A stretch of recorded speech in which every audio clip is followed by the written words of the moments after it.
जानकारी।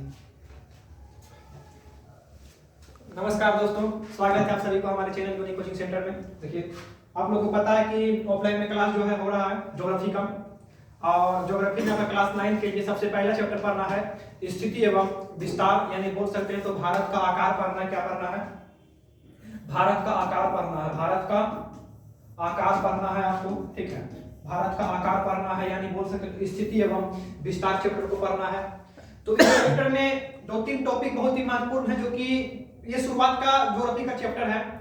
इस चैप्टर में ज्यादा कुछ नहीं पढ़ना है, सिर्फ थोड़ा सा चीज है कि कर्क रेखा क्या है, कर्क रेखा की तरह कुछ होती है, और भारत का पड़ोसी देश के बारे में, ऑस्ट्रेलिया सीमा की लंबाई, टर्की सीमा की लंबाई, ये सब तमाम पढ़ना होता है। और भारत के पड़ोसी देश आपको इस चैप्टर में पढ़ना ही है, लेकिन इसके बावजूद भी इसी किताब में क्लास 9 में ही भारत के पड़ोसी देश का एक बहुत बड़ा खंडन किया गया है।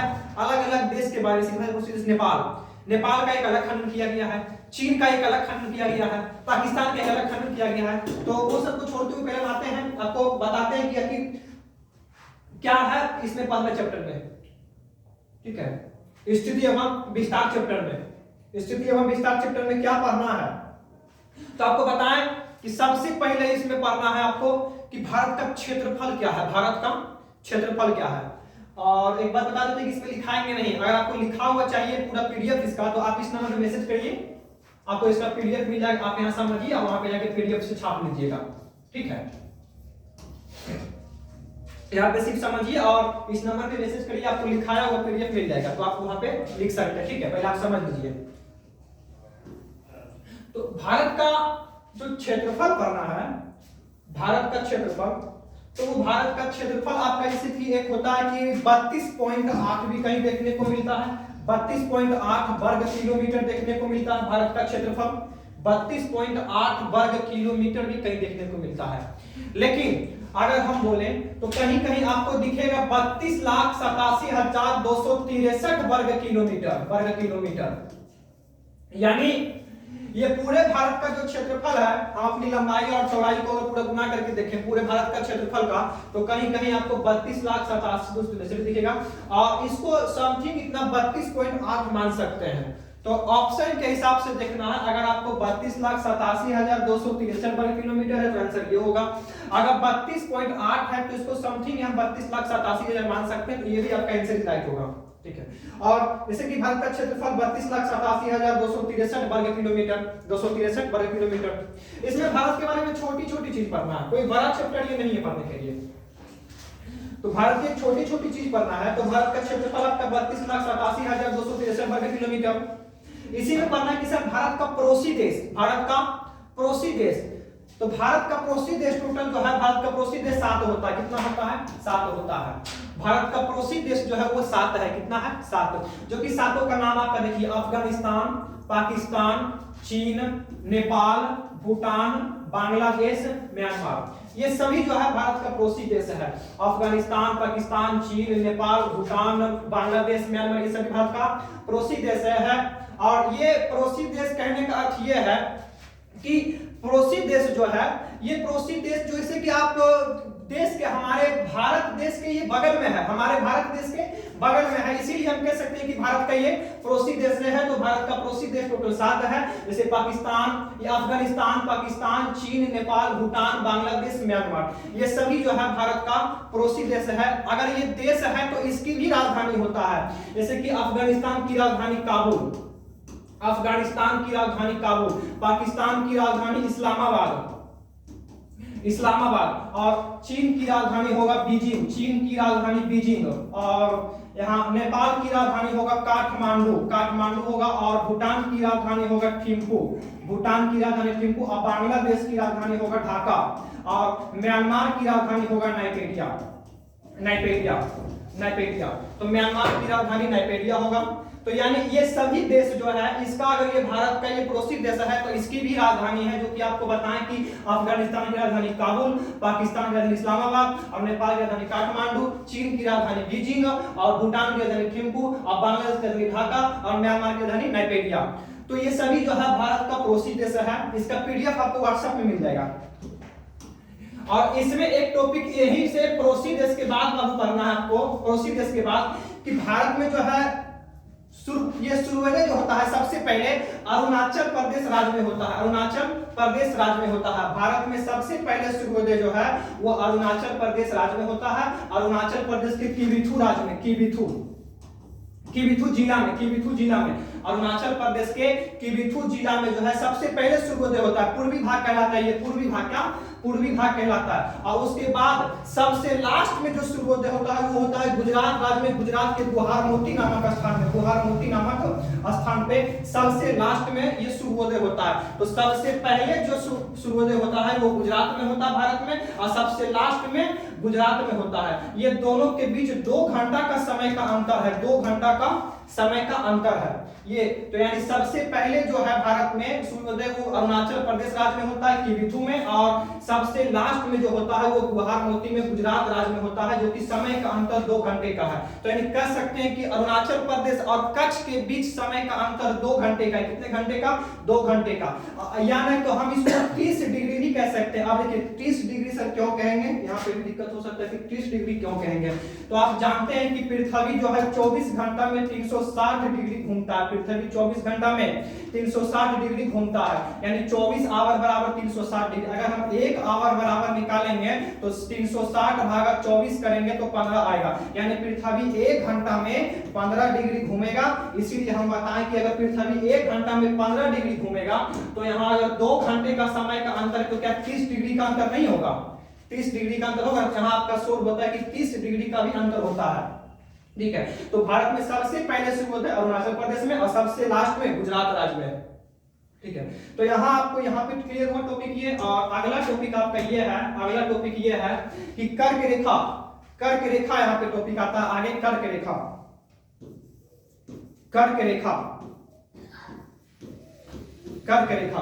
तो कर्क रेखा जो है भारत के टोटल 8 राज्य को टच करते हैं। भारत के टोटल 8 राज्य को कर्क रेखा टच करते हैं, जैसे गुजरात, राजस्थान, मध्य प्रदेश, छत्तीसगढ़, झारखंड, पश्चिम बंगाल, त्रिपुरा, मिजोरम, ये सभी को जो है भारत, ये सभी भारत के राज्य में 8 राज्य को टच करते हैं कर्क रेखा। तो कह सकते हैं कि कर्क रेखा भारत के बीचों बीच से होकर गुजरता है। कर्क रेखा भारत के बीचों बीच से होकर गुजरता है। तो कर्क रेखा भारत के बीचों बीच से होकर गुजरता है।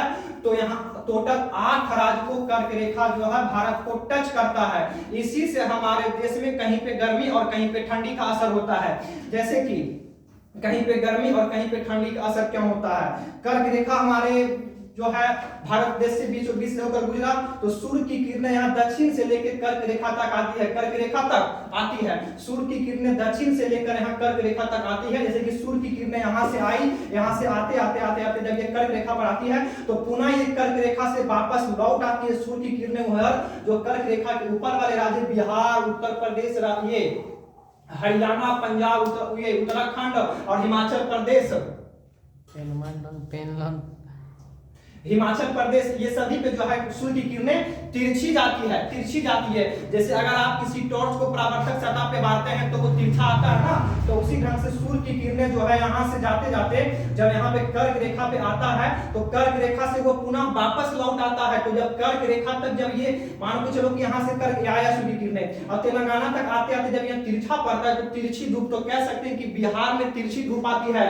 और जैसे तो क्या तिरछा ज्यादा दूर तक जा सकता है? नहीं। तो कर्क रेखा से जो नजदीक वाला राज्य है वहां पे तिरछा धूप तो जाता है, तो इतना धूप होता है, पर जैसे जैसे आप कर्क रेखा के ऊपर जाइएगा तो ठंडा हो जाता है, क्योंकि वहां सूर्य की किरणें नहीं पहुंच पाते। जैसे कि उत्तराखंड कर्क रेखा से काफी ऊंचाई पे है, इसीलिए जो है यहाँ पे सूर्य की किरणें नहीं पहुंच पाती, तो वहां ठंडा होता है। और इसीलिए कहते हैं कि उत्तरी भारत की अपेक्षा दक्षिणी भारत के लोग काला होते हैं, साउथ के लोग काला, जैसे केरल, कर्नाटक, वहां पे जाने के बाद लोग वहां के लोग काला होते हैं। ऐसा इसलिए क्योंकि वहां पे सूर्य की किरणें सीधा चमकता है, तो वहां ज्यादा धूप रहने का वहां के लोग काला होते हैं। और कर्क रेखा पे जितना राज्य है वहां पे सूर्य की किरणें एक बार चमकेगी। जैसे गुजरात तो सूर्य की किरणें एक बार चमकता है वहां पे, मध्य प्रदेश सूर्य की किरणें एक बार चमकता है, झारखंड सूर्य की किरणें एक बार चमकता है। क्यों? क्योंकि जब यहाँ से वो गया तो वहां से जाने के क्रम में यहाँ ये जो है कर्क रेखा तक तो गया और कर्क रेखा पे एक बार गया तो क्या देखिए यहां से जब सूर्य की किरणें जा रहा है तो ये केरल से होकर गुजरा तो कर्क रेखा तक गया और फिर वापस आने में फिर तो केरल से वो होकर गुजरा ना, तो कह सकते हैं कि जो कर्क रेखा से जो नीचे वाला राज्य है वहां पे सूर्य की किरणें 2 बार चमकता है और जो कर्क रेखा से ऊपर वाला राज्य है वहां पे तिरछा जाता है और जो कर्क रेखा पे है वहां पे सूर्य की किरणें एक बार चमकता है, एक बार चमकता है। ठीक है, अगर आपको नहीं समझ में आए तो आपको एग्जांपल देते हैं। एक आपको एग्जांपल देते हैं जैसे कि कोई ए बिंदु से कोई और ये कि एक ए बिंदु है और एक बी बिंदु है और एक सी बिंदु है, एक ए बिंदु एक बी बिंदु एक सी बिंदु है।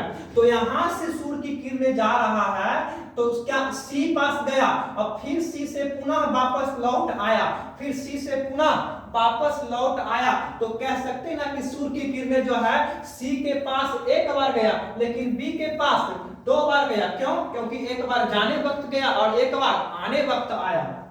तो यही है यहाँ पे सूर्य की किरणें जो कि एक बार जा रहा है, यहां से एक बार जा रहा है नीचे से तो कर्क रेखा तक गया और फिर कर्क रेखा से वापस आ गया तो जहां तक गया वहां पे एक बार गया, साल में एक बार और वापस आया उधर से तो फिर उससे मिल लिया। तो कह सकते हैं कि कर्क रेखा से नीचे वाला राज्य में सूर्य की किरणें 2 बार चमकता है और कर्क रेखा पे एक बार चमकता है और कर्क रेखा से ऊपर एको बार नहीं चमकता है, तिरछा चमकता है। क्या चमकता है? तिरछा चमकता है। ठीक है, अगला टॉपिक। अब कर्क रेखा टोटल जो है 8 राज्य को टच करता है, गुजरात, राजस्थान, मध्य प्रदेश और छत्तीसगढ़, झारखंड, ये त्रिपुरा और मिजोरम। ठीक है, ये सभी और वेस्ट बंगाल। ठीक है, वेस्ट बंगाल ये सभी पे जो है कर्क रेखा टच करता है, कर्क रेखा टच करता है। तो कर्क रेखा भारत के 8 राज्य को टच करते हैं। अगला टॉपिक आपका है भारत की स्थलीय सीमा की लंबाई। भारत की स्थलीय सीमा की लंबाई, भारत की स्थलीय सीमा की लंबाई का 15,200 किलोमीटर है, 15,200 किलोमीटर है। और भारत की तटीय सीमा की लंबाई, जो है 6100 किलोमीटर है। कितना है? 6100 किलोमीटर है। यानी कह सकते हैं कि भारत की स्थलीय सीमा की लंबाई 15,200 किलोमीटर और भारत की तटीय सीमा की लंबाई 6100 किलोमीटर। भारत की तटीय सीमा की लंबाई 6100 किलोमीटर है। और देखिए जैसे आप लोग याद रखेंगे भारत की दक्षिणतम बिंदु इंदिरा पॉइंट, भारत की दक्षिणतम बिंदु क्या है? इंदिरा पॉइंट है। भारत की दक्षिणतम बिंदु इंदिरा पॉइंट है। ठीक है, भारत की दक्षिणतम बिंदु इंदिरा पॉइंट। तो भारत की उत्तरी बिंदु जो है वो इंदिरा कॉल है। भारत की उत्तरी बिंदु इंदिरा कॉल है, यानी भारत की उत्तरी बिंदु जो है वो उत्तरी बिंदु इंदिरा कॉल है और दक्षिणतम बिंदु इंदिरा पॉइंट है। उत्तरी बिंदु इंदिरा कॉल और दक्षिणतम बिंदु इंदिरा कॉल। अब पूर्वी बिंदु कह सकते हैं कीबीथू, पूर्वी बिंदु का क्या कह सकते हैं? कीबीथू, क्योंकि सबसे पूर्व में ही स्थित है। अब पश्चिमी बिंदु कह सकते हैं गुहारमोती। क्या कह सकते हैं? गुहारमोती, क्योंकि सबसे पश्चिम में ही स्थित है। ठीक है, गुहारमोती कह सकते हैं। क्या कह सकते हैं? गुहारमोती। यानी हम कह सकते हैं कि उत्तरी बिंदु इंदिरा कॉल और दक्षिणी बिंदु दक्षिणतम बिंदु इंदिरा पॉइंट और पूर्वी बिंदु कीबीथू और पश्चिमी बिंदु गुहारमोती है। क्या है? गुहारमोती है। तो ये आपका सारा हम ज्योग्राफी बता रहे हैं। ठीक है, तो और देखिए अगला हम आपको इसमें टॉपिक बता रहे हैं, आगे की टॉपिक इसमें हम आपको बता रहे हैं बाबू कि देखिए जो भारत है, भारत एक नीचे श्रीलंका लटका हुआ है, श्रीलंका लटका हुआ है। तो ये जो भारत और श्रीलंका के जो बीच में ये जो पानी है, ये जो समुद्र है, इसको हम कहते हैं पाक जल संधि। क्या कहते हैं? इसको हम कहते हैं पाक जल संधि कहते हैं, पाक जल संधि कहते हैं। और या फिर इसी को हम मन्नार की खाड़ी भी कहते हैं, इसी को हम मन्नार की खाड़ी भी कहते हैं। यानी हम उसको पाक जल संधि कहते हैं और यह मन्नार की खाड़ी कहते हैं। यानी हम कह सकते हैं कि भारत और श्रीलंका को अलग पाक जल संधि करता है और या फिर उसी को मन्नार की खाड़ी कहते हैं। तो ये भी कह सकते हैं कि भारत और श्रीलंका को अलग मन्नार की खाड़ी करता है, मन्नार की खाड़ी करता है, मन्नार की खाड़ी करता है। यहाँ तक बात समझ में आ रहा है ना? और देखिए दक्षिणतम बिंदु आपका इंदिरा पॉइंट और उत्तरी बिंदु इंदिरा कॉल और ये पूर्वी बिंदु कीबीथू और पश्चिमी बिंदु गुहारमोती है, गुहारमोती है। और भारत और श्रीलंका को अलग पाक जल संधि या मन्नार की खाड़ी करता है, मन्नार की खाड़ी करता है। और देखिए यहाँ पे टॉपिक क्या है? यहाँ पे टॉपिक देखिए कि यहाँ पे जो है ये हिंद महासागर और देखिए यहाँ पे बे ऑफ बंगाल और यहाँ पे बाबू आपका अरब सागर, अरब सागर क्या है? अरब सागर, अरब सागर और बंगाल की खाड़ी और यहाँ पे हिंद महासागर, यानी इधर से बंगाल की खाड़ी और इधर से अरब सागर, ये तीनों और यहाँ पे हिंद महासागर, ये तीनों आपस में आके यहाँ पे मिल जाते हैं, यहाँ पे मिल जाते हैं। इसीलिए हम कहते हैं कि जो है और सबसे ये दक्षिण में ये पूरा हिंद महासागर है, इसीलिए हम कहते हैं कि जो ये भारत जो है हिंद महासागर के गोद में बसा हुआ, हिंद महासागर के गोद में बसा हुआ है, ठीक है। इसीलिए और ये भारत की सबसे दक्षिणतम बिंदु इंदिरा पॉइंट या फिर आप कन्याकुमारी भी कह सकते हैं थोड़ा बहुत, तो वो भी हिंद महासागर के शीर्ष पर बसा हुआ, हिंद महासागर के शीर्ष पर बसा हुआ, इसीलिए कहते हैं कि भारत जो है ये हिंद महासागर के गोद में बसा हुआ है, ठीक है। तो आज के लिए यहीं तक, अब बाकी की जो अगला टॉपिक है वो आपको कल की क्लास में बताते हैं, ठीक है। आज आपका डे 1 ही रखते हैं, डे 2 की क्लास आपको कल होगा, ओके, ठीक है। Thank you.